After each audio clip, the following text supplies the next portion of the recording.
નવસારીમાં ધોધમાર વરસાદને પગલે અનેક વિસ્તારો પાણી થઈ ગયા છે। પાણીના નિકાલ માટે નવસારી મહાનગરપાલિકાની 13 ટીમો કાર્યરત થઈ છે। ગટરોમાંથી પ્લાસ્ટિક અને કચરો હટાવવાની પણ કામગીરી તેજ બનાવવામાં આવી। નવસારીમાં જળબંબાકારની સ્થિતિ નિવારવા માટે તંત્ર એક્શન મોડમાં આવ્યું છે।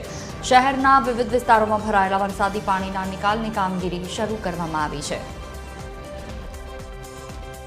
અત્યારે હું અને મેયર શ્રી સવારે મોર્નિંગ રાઉન્ડમાં ગયેલા, અલગ અલગ વિસ્તારોની મુલાકાત લીધેલી છે।